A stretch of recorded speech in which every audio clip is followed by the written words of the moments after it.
With his hands furiously clawing at the earth in front of him, Knuckles suddenly broke through into an empty space.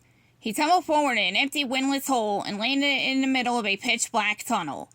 As he stood up, Knuckles saw that the tunnel was round. Roots hung from the ceiling like stalactites in a cave. Unfortunately, he was not alone. "A cutter," came a whisper from deep in the darkness. "A slasher, ripper." The words were spit like an accusation. "Whoever you are, come out," Knuckles called. "I've had a bad night, and I'm in the mood to punch something." Like the flicker of a candle, a soft white light appeared down the tunnel and floated closer and closer. All the while, a tiny voice shrieked, "Cutter, slasher, ripper." Knuckles squinted in the darkness, and he finally saw it. A small, floating body with wavering arms and a large, lumpy head. The creature's face was twisted like the knots on a tree trunk, with big black eyes and a mouth twisted into a horrible, gaping hole. It looked like a ghost. "Slasher, biter, breaker," it called to him and began to swoop and swing around his head. "Stop it!" cried Knuckles. "Stop saying that stuff!" He swung his arms wildly about, but they never seemed to connect. Finally, the glowing creature floated firmly in front of Knuckles, and he punched at it as hard as he could, but his fists went straight through. All he could feel was bitterly cold air as he sunk his hand into the ground. And with that, the spook flew away. "Come back here!" Knuckles cried and ran after it. All along the way, he punched and kicked at the dirt, but it did no good. Eventually, Knuckles came to a dead end, and the spook hung there, staring right through him. "The cutter must be judged," it hissed. "Take it to the Queen." From out of the walls, tiny worm-like lights emerged as sunk themselves into Knuckles' skin. They flowed in and out of his face, and he could feel it sliding through his cheeks like icy needles. "Stop it! Stop it!" he cried. But the worm seemed to weaken him, and a pair of roots reached down from above and pulled Knuckles into the dirt. He went limp, and the earth carried him along for, what felt like ages. Knuckles' heart pumped with pure fear until the ground seemed to belch him up into another dirt cavern. This one was lit all around by glowing spooks who hung in a massive network from roots along the domed ceiling. As Knuckles stood up and shivered, he saw the center of the root system made a kind of throne upon which sat a spook that was as big as he was. She had a long, slender face, but her eyes were deeper and blacker than anything he had ever seen. While she sat lightly in the throne, strands of ethereal light hung off her like cobwebs that connected back up into the earth. "This is not the one we fight," said the Queen. Said the Queen Spook.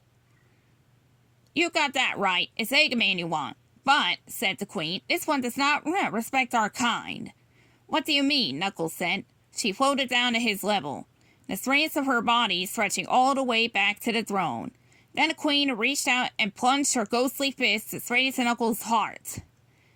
In an instant, he felt it all. These were the spirits of the forest, long forgotten by man, and the one he met in the tunnel was a young spirit, barely 5 decades old, who took roots in the tree he had punched during his fits of anger. You all feel it," Knuckles said, "and you're all dying. While Eggman tears up the forest, the giant tree at its heart gets weaker and weaker." "Not just him," said the Queen. "You've been cutting and chopping this ancient forest for years. Eggman has just accelerated a long, slow, inevitable end." Knuckles' eyes opened wide with anger. "I'm sorry," he said. "I'll stop him. With your help, I'll stop it all." Across the forest, Eggman had Sonic and his friends on their last legs. His egg dragoon stomped and slashed its way through the forest after them. "Hit him head on!" called Sonic. Vector chomped hard at the dragoon's feet to no effect. SBO began throwing kunai, but they were thwarted by a swinging trunk. Tails and Charmin flew around and around Eggman's cockpit, but couldn't get close enough to land a blow.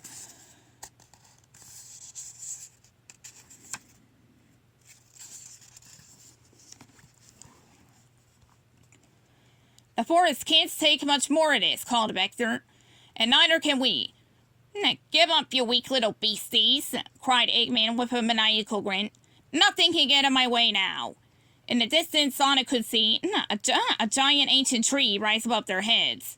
Its branches swayed in the starlight, as if the tree knew what was coming for it. With a mighty crash, the Dragoon tossed another massive tree to the ground, toppling the team with the force of its landing. Eggman powered on toward the old tree, but just then the ground began to shake. Sonic and the team craned their necks to see what was happening, just as the earth opened up to let Knuckles rise from within. "This stops now!" cried the Echidna with fury. "Ha!" laughed Dr. Eggman. "Does a spiny little bully think he really has power to stop me?" "Not only can I stop you," Knuckles said, "but I don't even need to touch you to do it." Knuckles raised his hands, and from underneath him, an army of ghost lights rose up from the ground and swirled all around him. They flew at Eggman, and 1,000 tiny voices screamed. "Cutter! Slasher! Ripper!" The evil doctor's eyes went wild as strands of spectral energy wormed their way through his cockpit and began to crawl in and out of his face. The spirits howled and twisted their features in terrifying shapes. They surrounded him completely, and all Eggman could do was swat at nothing. "Now get away! Get away! What madness is this?" he cried and blasted open the hatch. Eggman tried to crawl to safety, but the spirits were unrelenting. He slipped and fell off the top of the Dragoon, and in midair, the long finger-like branches of the old tree reached out and plucked him, like a disembodied hand. The tree grasped the villain firmly, then flung him across the forest and into oblivion. With that, the spirits calmed. They floated gently down toward Knuckles, where one spirit in particular floated just above his eyes. "Thank you," he said. "I'll keep fighting." And then they rose up into the branches of the ancient tree and winked away like dying campfire embers. "That," said Tails, "is going to make for one awesome ghost story." As dawn broke over the forest, Sonic and Knuckles stood near the edge of the giant tree's root system. "The old girl looks pretty good," said Sonic. "Eggman did damage, but at least he didn't destroy her." "Not yet," said Knuckles. "But every day we let this world abuse a forest like this, we bring it closer to extinction. I wish you could have felt what I did when I met the Queen of the Spirits, Sonic." "If I didn't know you better, Knuckles, I'd say you sound scared right now." "I'm not scared of Sonic," he said. "I'm haunted." The end.